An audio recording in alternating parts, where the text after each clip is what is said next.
The village of Kajani lay nestled between rolling hills and vast grasslands, a place where the sun painted golden strokes across the land each morning and cast long, dusky shadows in the evening. It was a thriving settlement, bustling with life, where the scent of roasting meat and fresh produce filled the air. At its heart stood the marketplace, a vast open space lined with thatched stalls, where traders from distant lands came to barter ivory, spices, and woven fabrics.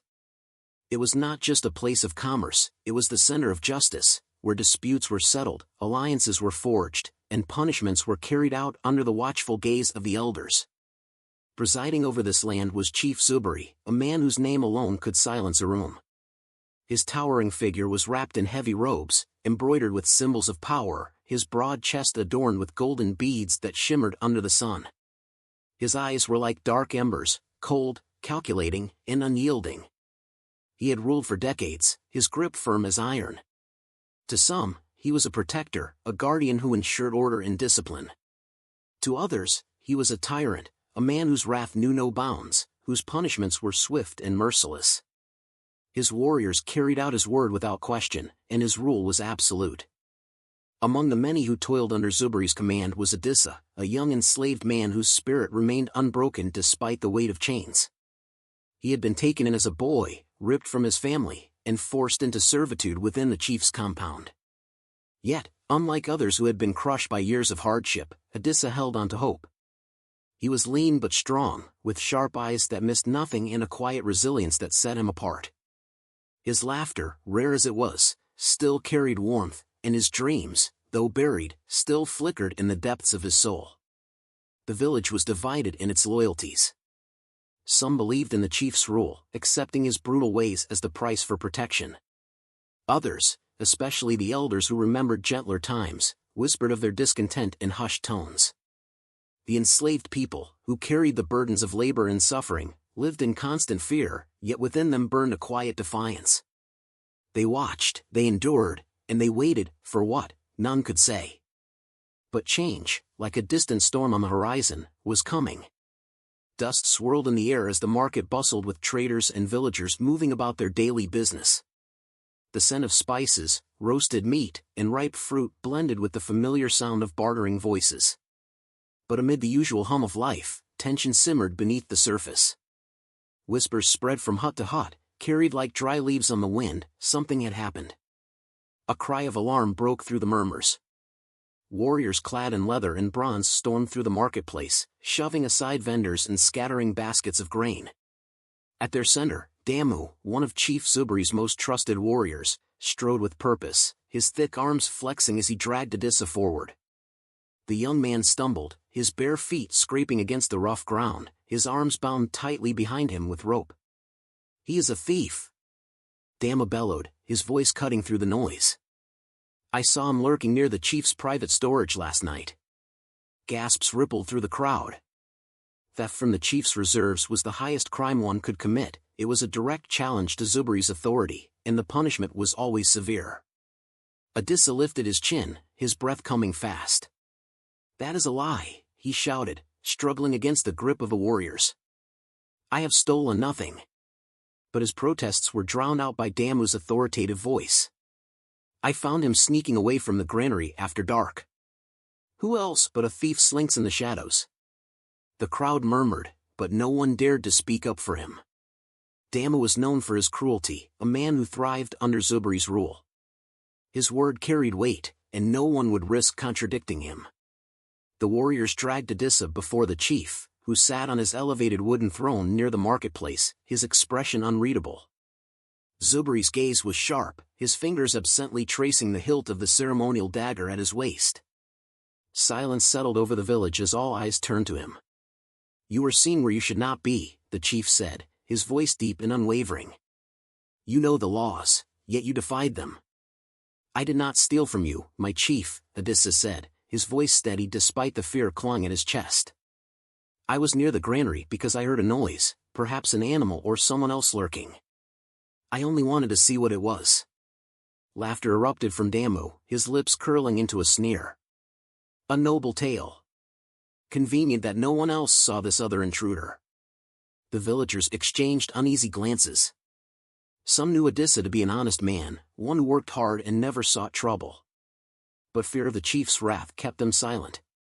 Zuberi leaned forward, studying Adisa with cold detachment. Then, in a voice that carried through the square, he declared, "You will burn." The words crashed over the crowd like a tidal wave. A woman clutched her child to her chest. An old man looked away, shame written on his face. No trial. No chance to prove innocence. Only judgment. Adisa's breath caught in his throat. "Please, my chief." "Enough." Zuberi's voice boomed, final and unyielding. "Let this be a lesson to all who think they can take from me. Tonight, when the sun sets, the fire will be prepared. The village will bear witness." The warriors jerked Adisa to his feet. His heart pounded as the realization set in, he would die for a crime he did not commit. The villagers watched in silence, torn between fear and pity, but none dared speak against the chief. They averted their eyes as Adisa was dragged away, leaving only the dust and the echoes of his protests behind. As the sun dipped below the horizon, casting long shadows across Kajani, the village gathered in the marketplace, their faces tense with fear and unease. The air was thick with the scent of burning wood as warriors piled logs and dried grass into a towering pyre at the center of the square. Sparks crackled, and embers danced in the wind, as if the fire itself was eager for the night's grim spectacle.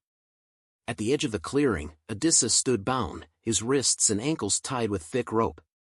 His clothes were torn, his skin smeared with dirt from being dragged through the village. But his spirit, though his body trembled, remained unbroken. His dark eyes searched the crowd, pleading silently, but no one dared meet his gaze. On his elevated wooden throne, Chief Zuberi sat like a king presiding over judgment, his heavy robe draped across his broad shoulders.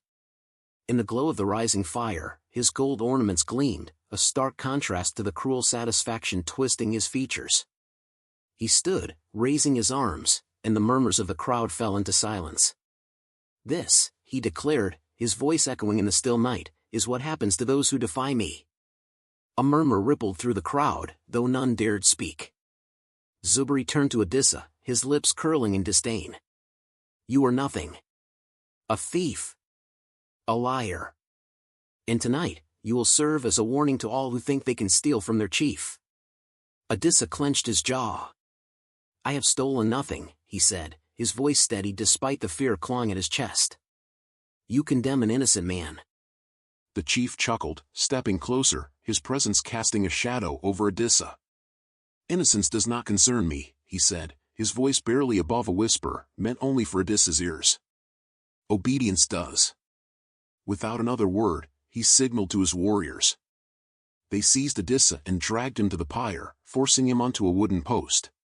His back pressed against the rough bark as they tightened the ropes around his chest and legs. The fire was already licking at the edges of the logs, its heat searing his skin before the flames even touched him. Sweat beaded on his forehead, but still, he did not cry out. Zuberi stepped back, lifting a torch soaked in oil, its flame flickering hungrily. "For your crimes," he said, "you will burn." With that, he threw the torch onto the pyre. The flames roared to life, racing up the logs with unnatural speed. The fire consumed the dry grass in an instant, rising higher and higher, as though it had been waiting for this moment. A wave of heat blasted outward, forcing villagers to stumble back.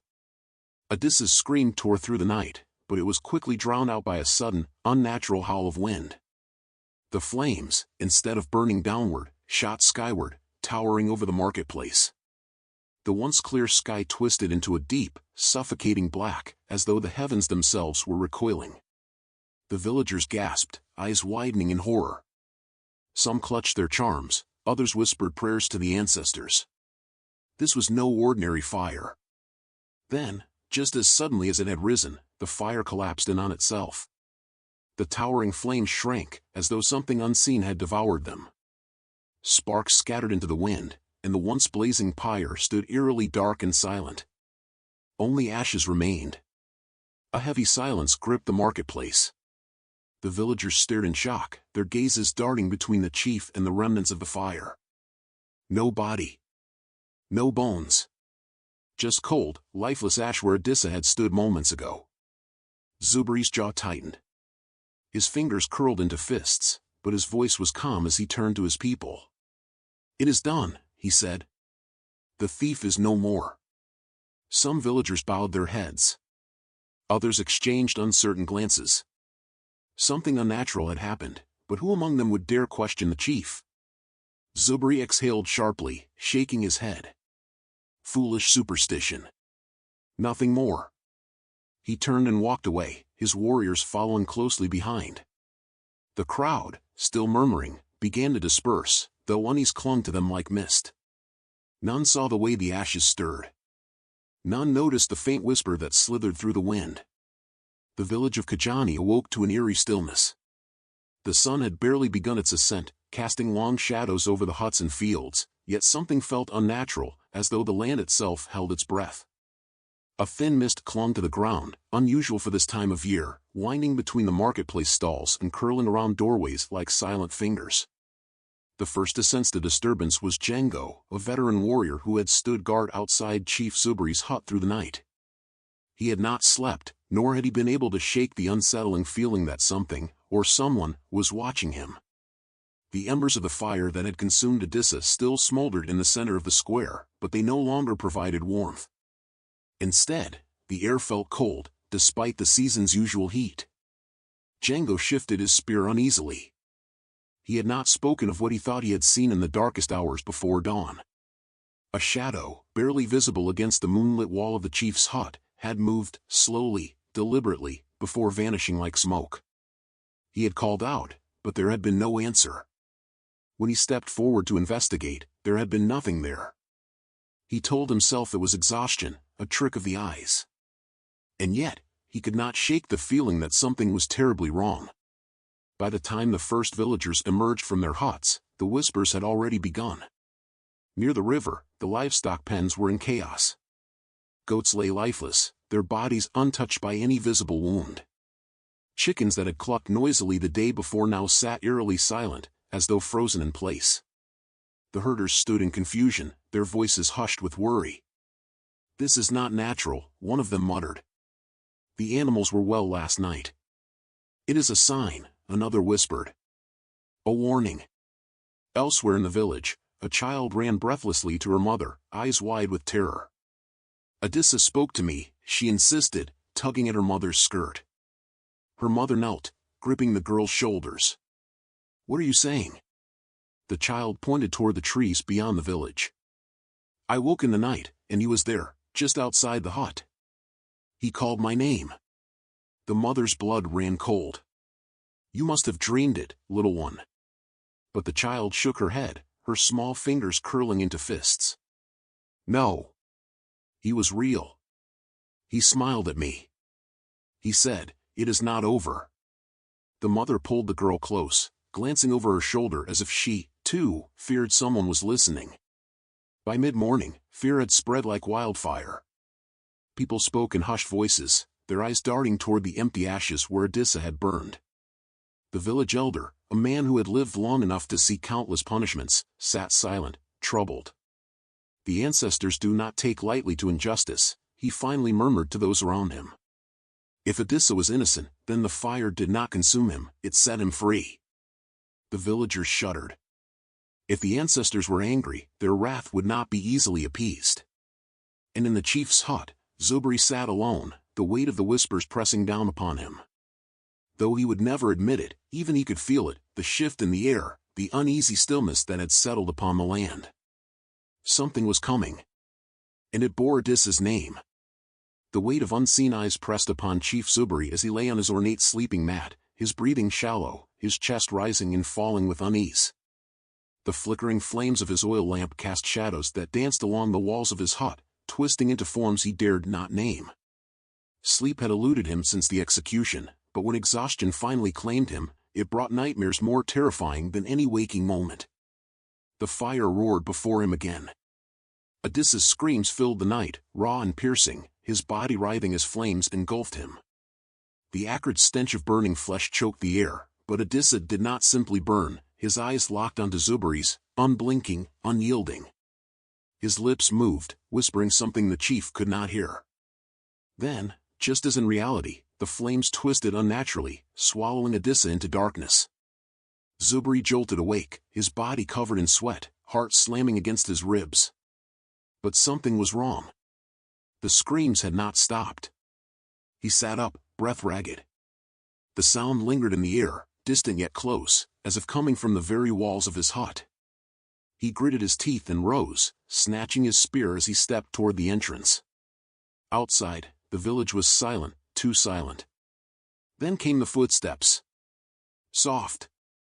Slow. Deliberate. They circled his hut, their rhythm uneven, as if whoever, or whatever, walked outside did not belong to this world. Zuberi gripped his spear tighter. "Who's there?" he barked. No response. Only the shifting of shadows beneath the moonlight. And then, a whisper. Not from outside. From within. "It is not over." The chief spun around, searching the darkened corners of his hut. No one was there. His breath came quick and shallow. He turned back to the door and stepped outside. The air was unnaturally cold, and the once smoldering ashes of Adisa's execution site had not scattered with the wind. They remained undisturbed, a dark mark upon the earth. Zuberi felt the weight of unseen eyes upon him again. He turned abruptly toward his storage hut, where he kept food and offerings meant for the gods. The heavy wooden door, which had been locked, now stood slightly ajar. His pulse pounded as he stepped closer, spear raised. With a hesitant push, he opened the door fully. The stench hit him first: rot, decay, death.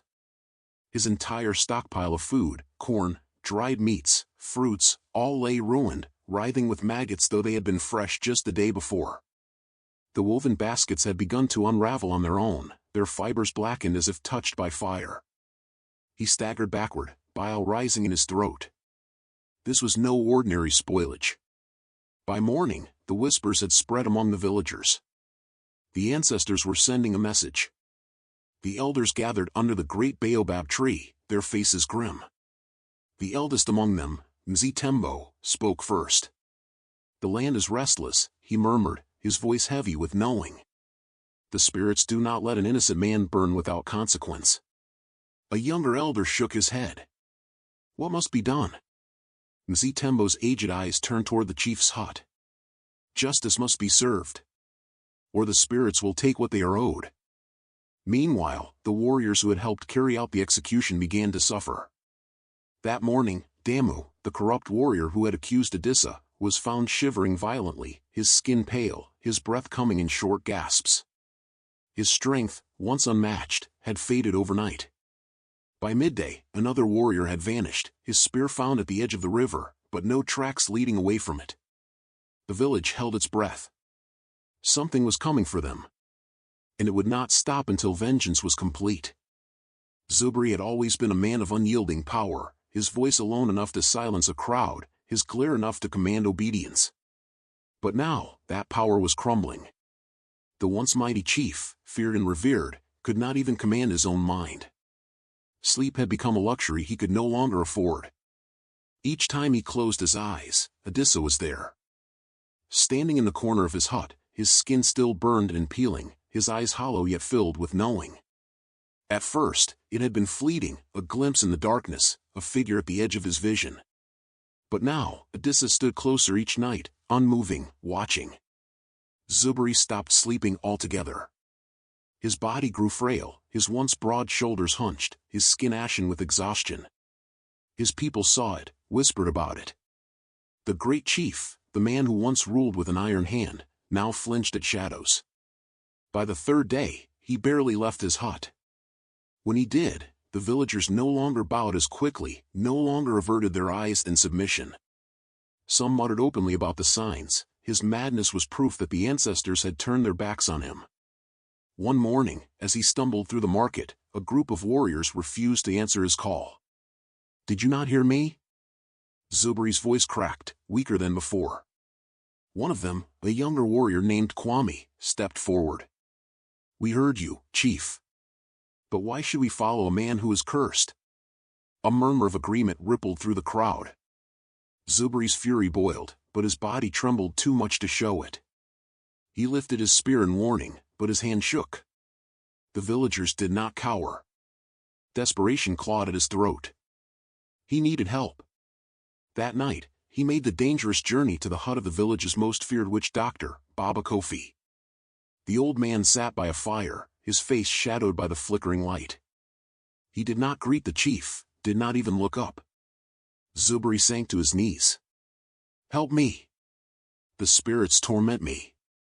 Adisa haunts me. Tell me what to do, and I will do it." Baba Kofi's wrinkled hands stirred the embers with his staff. Then he spoke. "There is nothing to be done. This is justice." Zuberi's breath caught. "You refuse your chief?" Baba Kofi finally lifted his gaze, and for the first time, Zuberi felt true fear. "You are no chief anymore. The ancestors have judged you." Zuberi stumbled back, the final thread of his authority snapping. The wrath of the spirits was upon him, and no mortal power could save him now. The whispers turned into murmurs. The murmurs became quiet discussions behind closed doors. And soon, the entire village spoke of only one thing, the end of Chief Zuberi. At first, it was the elders who gathered in secret, their voices hushed but firm. "The spirits demand justice," Mzitembo declared, his wrinkled hands gripping his staff. "If we do not act, the curse will swallow the village whole." The warriors listened, some hesitant, others nodding. The once loyal fighters of the chief now saw him as a man marked by the ancestors. The final sign came at dusk. As the villagers gathered at the market, a voice rose above the wind, Adisa's voice. It did not come from any one place, yet it was everywhere. "Justice! Justice!" The villagers froze. The elders trembled. The warriors reached for their weapons but did not draw them. It was decided that night. Zuberi would not see another sunrise. They came for him at dawn. A mob of villagers and warriors stormed his hut, their torches casting flickering shadows on his walls. Zuberi awoke to rough hands dragging him into the open, his protests met with silence. "The ancestors have spoken," Mzitembo declared. Zuberi fought, screamed, but no one listened, just as he had not listened to Adisa. The fire pit stood waiting, the very place where he had sentenced an innocent man to die. The irony was not lost on him. As the villagers prepared the flames, the smoke twisted. A figure emerged. Adisa. Was he alive? Was he reborn? Or had he become something more? His eyes met Zuberi's, and for the first time in his life, the chief felt true helplessness. "No, please," he begged. But mercy was not his to receive. The flames rose, crackling and hungry. Zuberi's screams echoed through the village, just as Adisa's once had. Then, as if the heavens themselves had been waiting, a storm broke across the sky. The rain poured, the thunder roared, and the fire died instantly, leaving nothing behind but smoke and silence. Justice had been served. In the days that followed, the village chose a new leader, one who would rule with wisdom, not fear. The market became a place of fairness, no longer stained by cruelty. And as for Adisa? Some say he walked away, disappearing into the horizon, free at last. Others believe he was never truly a man at all, but a lesson, a spirit sent by the ancestors to remind them of the cost of injustice. Whatever the truth, the tale of Adisa and the fallen chief would be told for generations to come.